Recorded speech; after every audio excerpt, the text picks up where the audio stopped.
Well, good morning. It's the Ranch Fairy. I lost one. It happens. I guess that's because I'm human. Anyway, I'm going to do a little bit of an analysis of losing an animal because there's a lot to learn here. And after reviewing the video, which is always helpful, I made one tiny mistake at full draw.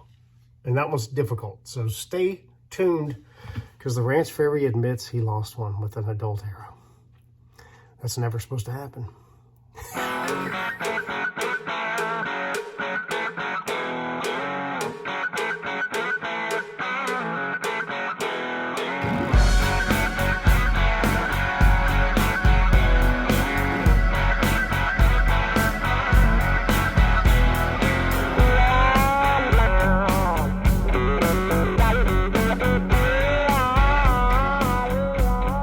So earlier this year, I killed a pretty good mule deer. In fact, a real good mule deer with my buddy Chris in Colorado. Here's a picture of that bad boy. And something happened to me. I haven't wanted to shoot a deer for 20 years, literally. I killed a really good deer in 2008 or so, 2007. A long time ago. And got him mounted and all that stuff. And then just never really... I had kids and stopped hunting deer, but I killed a deer in Colorado and I decided I'm going to shoot a deer at the test lab this year. So I was deer hunting. This is November, and I had 6 or 7 deer come in, nothing I wanted to shoot, and then 2 boars come running out, and they're pretty good sized. And I'm always up for shooting at a feral halt because I really like shooting them. So they're fiddling around. Here's some footage, and they stay on the right hand side of the feeder and there's a tree in the way. So I've got my camera over here. I forgot my tripod, of course. So I've got this clamp deal that's clamped on the side of the blind, and I've kind of got my camera over here. I can't move it. If I'd had a tripod, I could have just taken the tripod and gone like that and reset. Of course, on the right hand side of the tree, one of them was broadside and just standing there 12, 15 yards. Of course, because they know. It's like fish and stuff. They just know. Finally, I don't have a light on this feeder, and I don't have my lights on because I usually don't carry a hog light during deer season. I don't want to have game warden issues. While it's legal, it's just stupid. I get to hunt them all year round. So I didn't have a light on my bow, didn't have a light on the feeder. Sun setting, I'm thinking, they're gonna piddle around forever. And finally one comes around the corner on the left-hand side of the deer feeder where my camera's shooting and works his way into position. Now, he's staying facing me the whole time. So here's the shot in full speed, and then I'm gonna talk about what happened at full draw. So here we go, there's the shot. You see the arrow zips right through him. It looks tight to the shoulder. Unfortunately, I've shot a lot of these damn things. And when I backed the footage up, I went, he's quartering to me more than I thought. I knew it. I knew it was either going to be a long blood trail or he was going to be gone. I also knew we were going to have real good blood and then it was going to peter out. I mean, there's a lot of history there back in the days when I shot really bad arrow systems and bonked them a little bit or shot them kind of weird. And the blood trails are always kind of really good at the beginning, and then they just peter out and you go 300 or 400 yards. And in this case, that's exactly what happened. So I lost that pig. We got the lights out, we tracked it, all that stuff. I had 4 or 5 people in the woods. We let it sit for 45 minutes, all that good stuff. But I was pretty sure when we went to camp, we were not going to locate it. And I was right, unfortunately. Dr. Ed always says, hey man, if we could get our mistakes back, we'd learn a lot more. Well, that means if you could find all the ones that you hit kind of weird, and that's not going to happen. So if you think you're going to be 100% all the time when you're hunting, even with adult arrow platforms, you're crazy. So now I'm going to go back through the footage. I'm going to slow it down a little bit, and I'm going to talk about what exactly happened to me here. And the stupid pig took 1 step, 1.5 maybe. So here he is by the feeder to me because I'm shooting off the right-hand side. So the angle's kind of weird, like the camera's here and I'm shooting this way. So I draw, And my brain's already saying, he's broadside. To clarify, my brain saw broadside. He was never broadside. He was always a little 1/4 in 2. And these are the kind of things that are going to happen when you admit you're human. I know there's a bunch of people out there who never miss.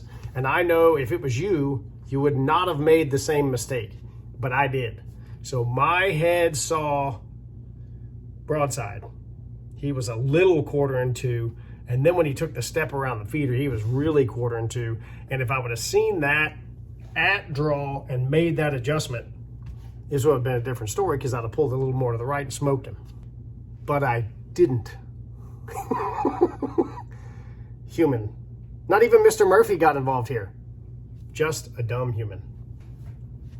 As I settle in and I say, here we go, right when I'm there and I'm already committed, like my brain said, he's broadside.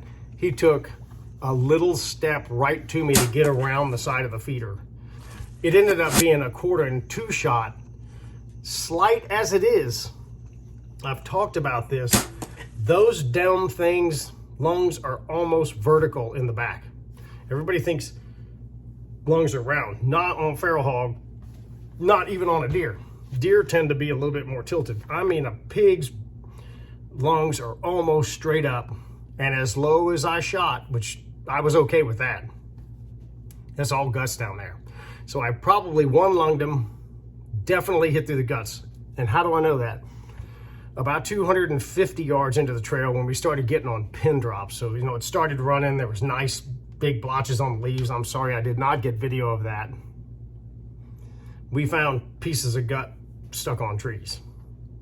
So I know for a fact I committed. My brain said broadside, and I did not see him move because I got right in the zone. Here we go. And he just went just a little bit, and he completely changed the shot angle. Well, he made a pretty significant adjustment given crazy physiology. It's like he knew, and he knew that the ranch fair needed to have a failure. You gotta hate the pigs. So what's the benefit of this? The benefit of this is you're never gonna get them all. Stupid stuff like this is gonna happen. Deer jump the string, they roll, they might be rutting, and right, you commit and you shoot and they're moving. And you hit one bad. What can't happen is you can't have the arrow system fail. So the broadhead's in good shape, okay? Still shiny, okay? Didn't bend, didn't break. I mean, the fletchings here, they're dry here. Here's a picture of it after I shot when I picked it up. The arrow is perfectly straight still, didn't bend, okay? And I don't know if you can see that notch, see that mark right there? Bare shaft, not tuned, all that stuff. Everything I talk about. Hand sharpen the broadhead on the work sharp. Here's a picture of that thumbnail. If you don't have a good sharpening tool for single bevels, I'm gonna have a video out on double bevels and some of the curved blade stuff here soon. Get that product. So I sharpened the broadhead, got it scary sharp, didn't bend, didn't break, didn't fail, didn't stop. In fact, here it is again, watch the arrow. I mean, it doing the funky chicken out there after it goes through. But that little step that I did not pick up as I was in the sights and I had decided to shoot. He's in the V and I said, here we go.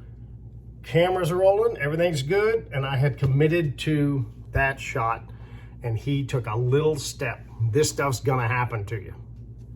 This is also one of the benefits of, you should all run camera on every shot you take. Just get a selfie stick and use your phone. It doesn't have to be perfect. Don't mess with the frame. Get it as wide as you can get it. And get every shot in frame. You don't have to start a YouTube channel and you don't have to post it on Instagram. What you want to catch is what happened between launch and impact. And this is actually between I'm committed and impact. And that silly thing went, he was a little bit like that and he literally turned just that much. And due to the crazy physiology, I needed to be able to stop and go, he moved. But they move all the time. And make an adjustment to the right about 2 inches, and it would have been Torch City. He probably wouldn't have left. He probably wouldn't have made it 30 yards because as low as it was, it'd have been a dead center hard shot. After all the necropsies and stuff that I have done, I can promise you, this was a one lung, back of the lungs, gut shot on the exit side, and the liver's too high. I may have hit the very edge of the bottom of the liver, but that's a forever deal. And if I had to guess, I bet you $10 he isn't dead. They're incredibly durable. And I'm not trying to justify that I lost one. I'm just saying, I've seen this before, and they come back and, you know, they're not dead. They just keep running around. They're super durable. Whether he's dead or not, I didn't get him. And that's the moral of the story, right? One mistake at full draw. You could do this on a deer, on a bear, definitely on elk and stuff where you're free stalking and stuff like that, where they're just, you get on one that's just moving, like doing its thing, and all of a sudden the arrow, you launch it and then the arrow hits back a little bit or forward even. Stuff's gonna happen. So the best thing you can do is build the most durable system you can build. This is a 630 grain arrow, 200 grain single bevel broadhead, one piece machine. There's no fail points on this thing. Beautiful fletchings. Didn't even slow down when it hit him, and skipped. It had plenty of go-go juice after it hit him. And that's a sign of really good arrow flight, not tuned, bare shaft. Everything I talk about on my channel, I did. And I still lost one because the son of a gun, he didn't jump the string, he just went, more corn. And I mean, it ain't much, but in this case, it was enough that I lost one. So there you go. Hey, if you like this content, you know, subscribe to the channel, hit that notification bell thing. That'll be great. And y'all should follow me on Instagram. And also, if you whack stuff, send me pictures, and I'll post you on my Instagram. My goal as a hunting channel is to increase lethality for everyone who chooses to listen to anything I say. I want you to be more lethal in more situations than any other arrow platform when you're finally bow hunting. And the second thing is, I like to celebrate other people's success. I'm not worried about mine. It doesn't matter. So I'm not here to be some blowhard to say, look at me, look how cool I am. I want you to build the best arrow systems you can get. Be successful, and then send me pictures of your critters on Instagram or Facebook or whatever. My email is troy@ranchray.com. Tell me your story, and I'll be happy to post you on Instagram, get you out there for everybody to see. And thank you very much for watching. Have a great day. Hey, if you like this content, I suggest you go to one of my playlists. 3 that I might suggest: the Quartering 2 Shot Series, my study of long-range arrow performance, which is a study of energy and speed and everything as the arrow goes down range. And then also look at my high FOC arrow building playlist.